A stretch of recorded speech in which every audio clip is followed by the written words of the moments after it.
Assalamualaikum warahmatullahi wabarakatuh. Waalaikumsalam warahmatullahi wabarakatuh. Alhamdulillahilladzi 'allama bil qalam. 'Allama al-insana ma lam ya'lam. Sallallahu wa sallamuhu ala khairil anam Sayyidina wa maulana Muhammadin sallallahu alaihi wasallam wa ala alihi wa sahbihi wa hamlati syari'ati wa tabi'ihim bi ihsan ila yaumil qiyamah. Amma ba'd. Yang saya hormati Bapak Dekan Fakultas Dakwah, dalam hal ini hadir Pak Dr. Haji Endek Musaddad. Saya sebenarnya tidak sedikit pun menyalahkan staf saya, karena tidak ada harokat, boleh saja dibaca Endek Musaddad.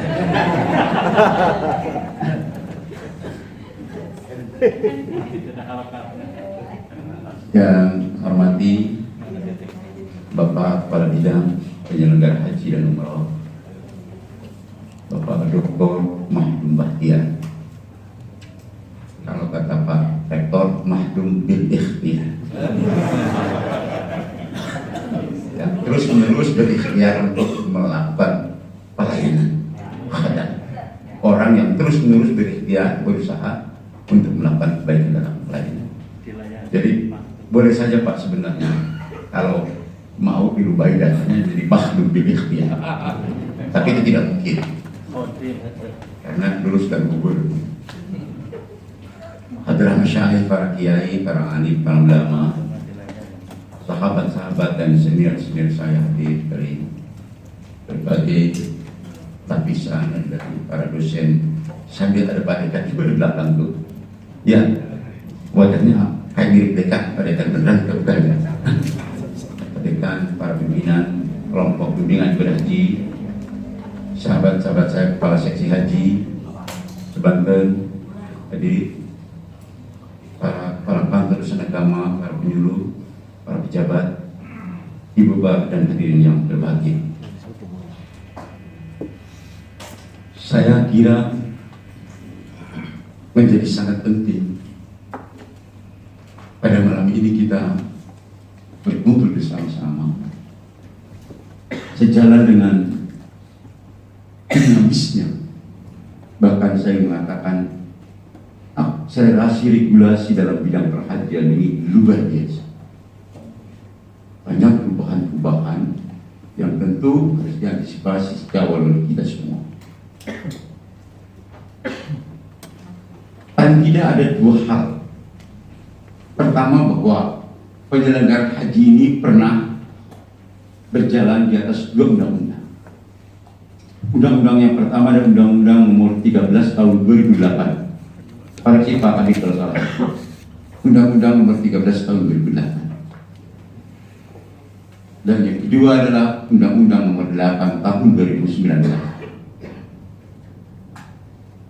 Di Undang-Undang Nomor 13 Tahun 2008 itu, rangka idealnya, landasan filosofi pijakan dari undang-undang itu adalah bagaimana haji yang dikelola oleh pemerintah dan haji yang ada di Indonesia ini dapat betul-betul melahirkan dalam rangka ini adalah isinya adalah pembinaan, pelayanan, dan perlindungan. Tiga hal. Bagaimana pemerintah memberikan pembinaan pada semua jemaah calon haji agar dia mampu melaksanakan ibadah sesuai dengan tuntunan syariah dan juga bisa enjoy, bisa beradaptasi di negara orang. Pembinaan diarahkan kepada pemerintah juga harus selalu terus-menerus secara kontinu melakukan perbaikan pelayanan. Dan ini sudah dianggap berhasil.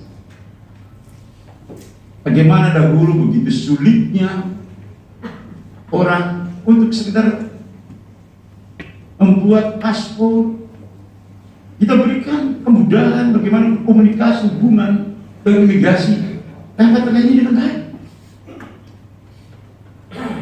Pendampingan, pelayanan kesehatan kita bangun kerjasama. Di Indonesia semua administrasi itu pelayanan dapat terjadi dengan baik. Di luar negeri pelayanan itu sudah mulai.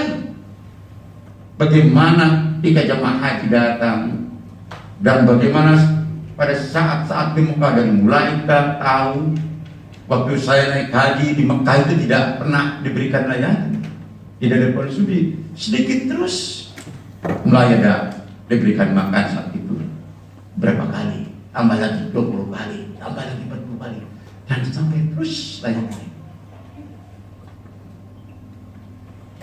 Dari sisi ini, dari aspek pelayanan ini, pemerintah betul-betul serius. Perlindungan jemaah haji kita semua yang terdaftar resmi di Siskoha dan berangkat haji, manakala wafat di sana, asuransinya diberikan secara cepat pada ahli waris, dan ini sudah dilakukan. Pemerintah hadir bagi semua jemaah haji kita yang melakukan perjalanan ibadah ke luar negeri, termasuk kalau wafat di pesawat, kita juga programkan perlindungan supaya jadi jemaah haji yang wafat di pesawat itu bukan hanya sekedar mendapatkan pengembalian asuransi sebesar ongkos naik haji, tetapi juga mendapatkan asuransi dari penerbangan sebanyak 100 juta. Jadi kalau meninggal dari pesawat, dia mendapatkan pengembalian itu sebesar ongkos naik haji dan plus 100 juta. Disampaikan kepada sahabat-sahabat kita, kepada tetangga, kepada saudara, kalau mau wafat, wafat di pesawat. Iya, supaya dapat ahli warisnya. Habis itu sampaikan pesan. Nah, termasuk juga ketika ada musibah di Arab Saudi, ada musibah krim. Nah, saksi hidupnya dan yang langsung berupayakan ini Pak Abid Haji. Ada orang Pandeglang, mana ada kasih haji Pandeglang enggak? Oh, ada. Orang itu tidak luka berat, tidak luka berat, tidak sakit keras, hanya luka ringan sedikit saja. Sebagai warga negara yang mendapatkan musibah walaupun kecil di Arab Saudi, pemerintah berjuang sehingga mendapatkan berapa ini Pak Abid lupa saya? 1,8 miliar. Mendingan baik. Ya, kalau kain kan nggak sebentar. Tuh, 1,8 miliar perlindungan. Jemaah haji yang sakit di sana sampai dengan selesainya ibadah haji masih kita berikan pelayanan dan dipulangkan ke Indonesia kalau dalam keadaan sehat. Terus perlindungan diberikan. Nah, jadi kalau setiap tahun BPS mengatakan indeks kepuasan jamaah haji kita meningkat hanya karena 3 aspek ini tadi, dan itu melulu dilakukan oleh pihak eksternal, bukan internal jamaah haji. Padahal haji itu bukan, atau haji itu adalah kewajiban individu yang secara internal harus baik dilaksanakan begini. Karena itu maka di undang-undang yang terbaru, Undang-Undang Nomor 8 Tahun 2019, filsafatnya muncul yang keempat, yaitu mewujudkan kemandirian bagi jamaah haji. Kenapa? Karena sesungguhnya haji itu adalah wilayah yang saya ingin katakan adalah bagian dari kewajiban pribadi berpribadi, bukan kelompok, bukan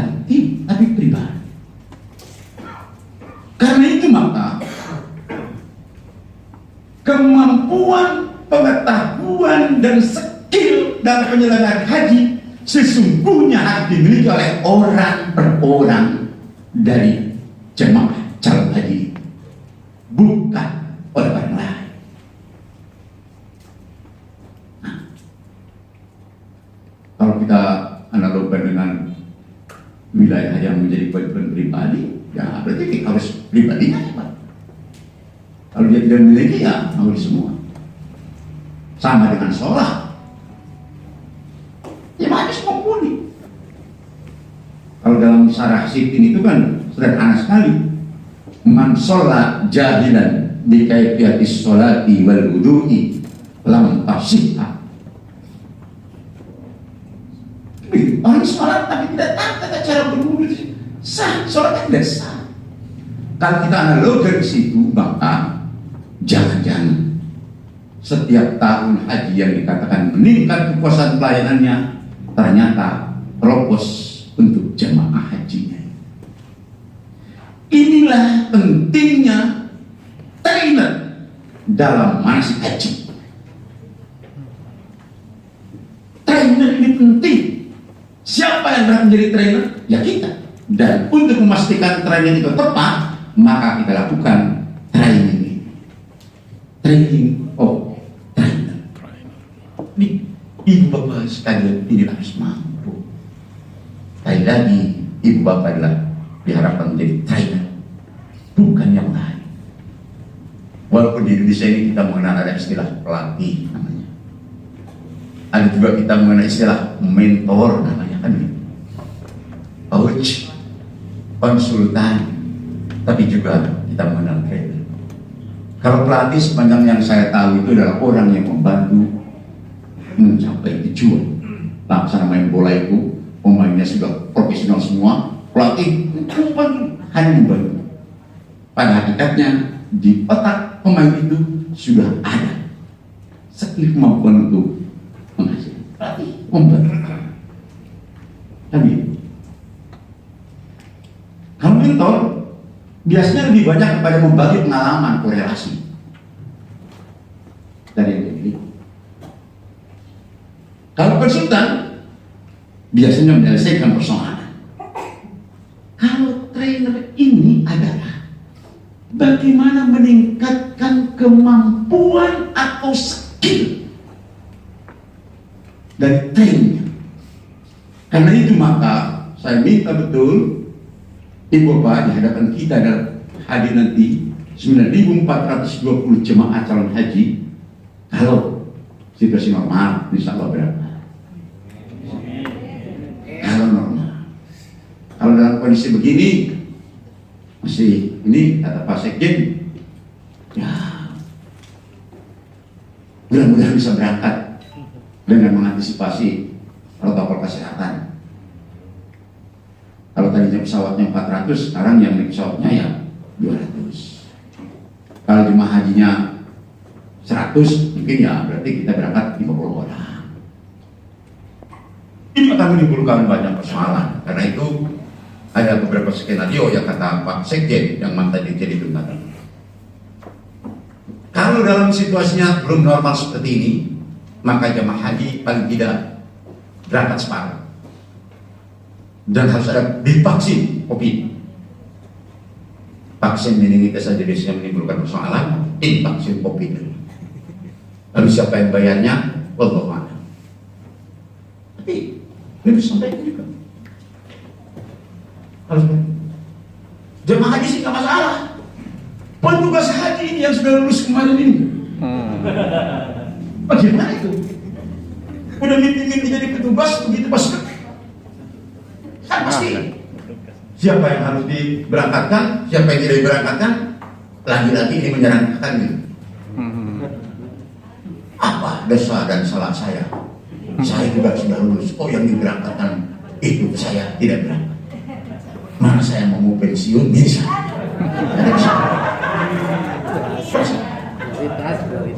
Bunyinya jangan langsung ngacung. Nah ini seperti itu, seperti itu. Belum lagi jemaah haji 50%. Siapa yang berangkat? Kita bertahun-tahun ya Pak Nur Hasan, yang usia lanjut itu 76 tahun, malah kita usulkan ke pusat supaya bisa berangkat dulu. ada mungkin. Sekarang mungkin malah sama sekali tidak diberangkatkan. Yang usia 50 tahun berangkat, yang di atas 50 tahun itu kan semakin parah. Ayo mana ke sekolah bisa direpay, nungguan sabar tahun itu menang hati. Mudah-mudahan tidak nyalakan kader, tapi cukup nyalakan kabin haji. Kabin haji.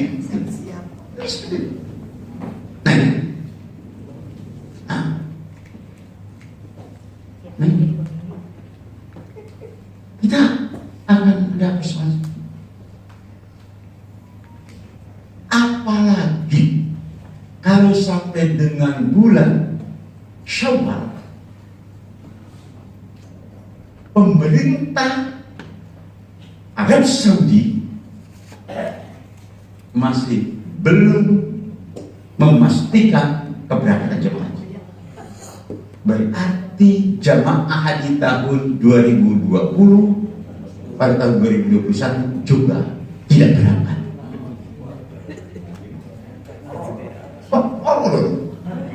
Di tahun 2020 mundur. Apalagi kan siapa yang jamin? Kalau pemerintah Arab Saudi mengatakan, karena buktinya umroh saja sekarang ini yang sudah dimulai tanggal 1 November sudah ada umroh, dan itu hanya 400 orang dari Indonesia ikut bersama. Banyak cuma umroh yang ditahan ya karena memang begitu sih. Inilah maka orang Indonesia itu lebih pintar dari orang-orang yang ada di muka bumi lainnya.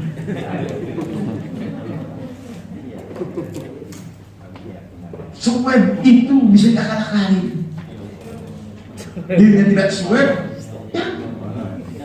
Pengalaman saya juga ketika jadi kabin haji, ada orang yang bisa berangkat ke sana, Pondok Gede, sudah di Pondok Gede diperiksa oleh dokter KKP dan dinyatakan positif hamil. Kok ini bisa lolos daerah? Rupanya pada waktu di daerah itu air seni yang digunakan itu adiknya, karena memiliki kemiripan wajah kakaknya. Neng banget. Nah ini kemarin swab juga hampir saja pemerintah Arab Saudi tidak percaya pada hasil swab pemerintah Indonesia. Hampir. Karena itu makanya harus disampaikan saya supaya tidak. Nah, akibat dari itu semua maka umroh kita lihat sekarang. Padahal menurut salah satu penelitian itu entah mungkin waiting listnya berapa, entah kapan berangkatnya, katanya hampir 5.400.000 calon jamaah umroh Indonesia yang harusnya berangkat di tahun ini. 400 juta. Nah, ini jadi itulah kita. Kalau tidak berangkat lagi, tidak jadi lagi haji tahun 2021, ini juga jadi besar.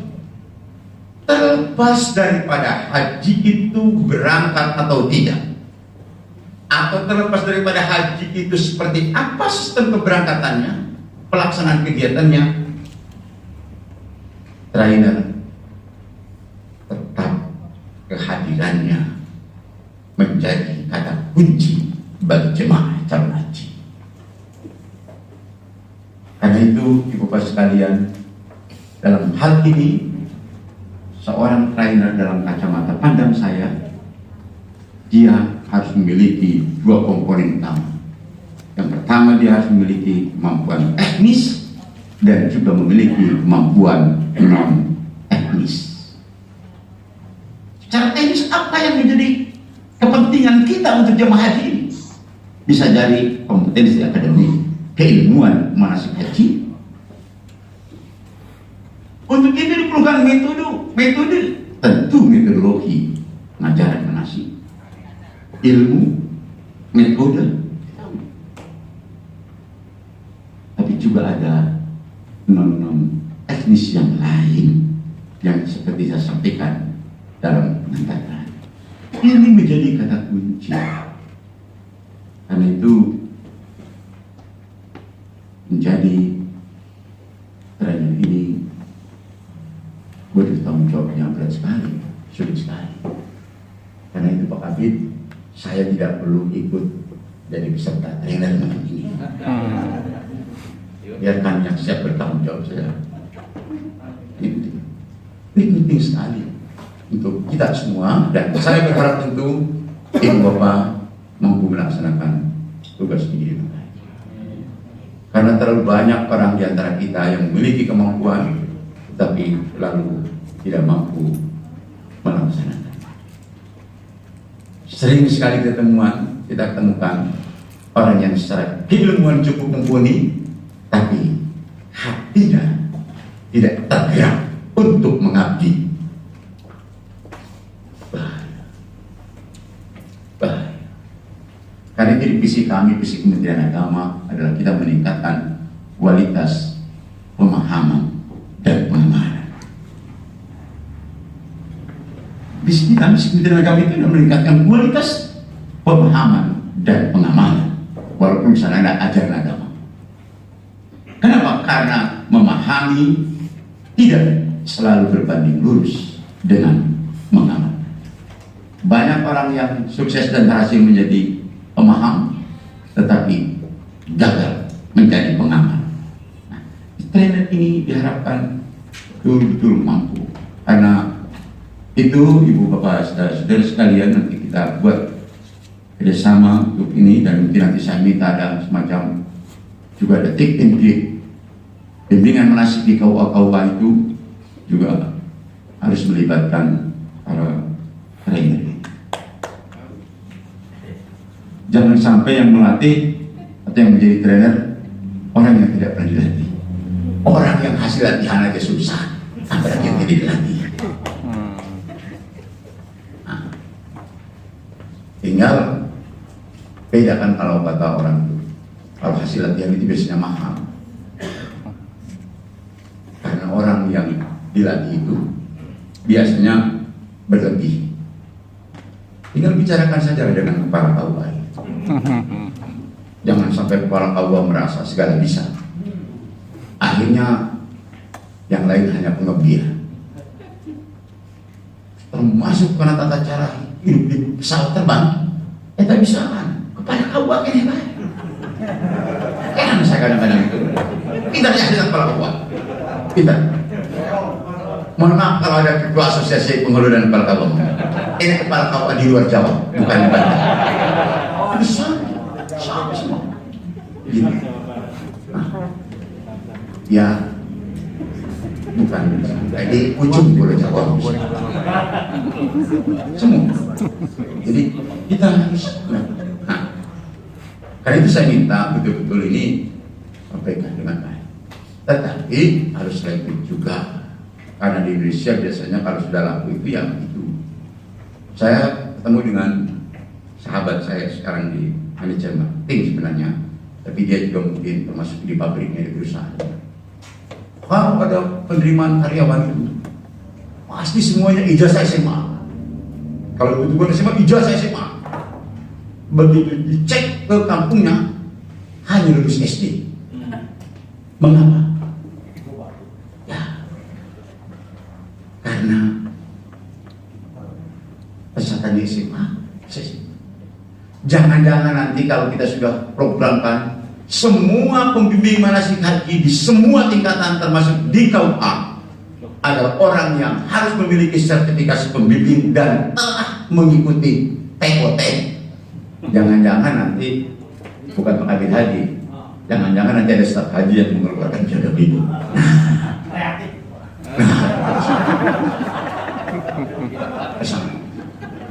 Makanya itu nanti di kita itu supaya tidak ada perbedaan dan orang yang TOT dengan.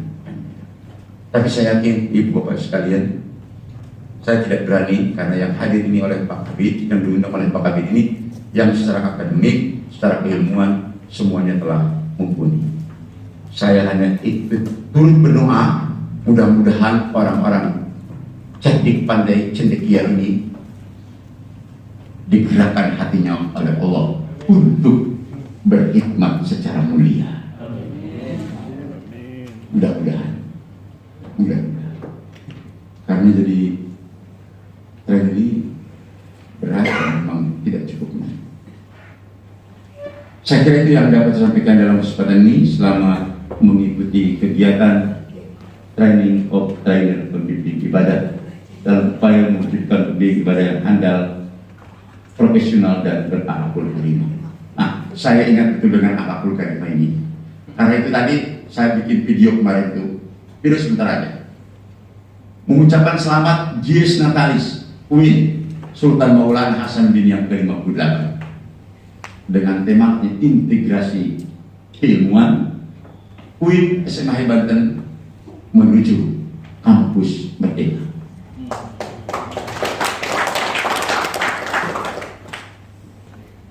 Saya bumbui sedikit saja. Semoga di usia yang ke-58 UIN mampu melahirkan anak bangsa, kader-kader bangsa yang tidak saja berilmu amaliyah, beramal ilmiah, tapi berakhlakul karimah.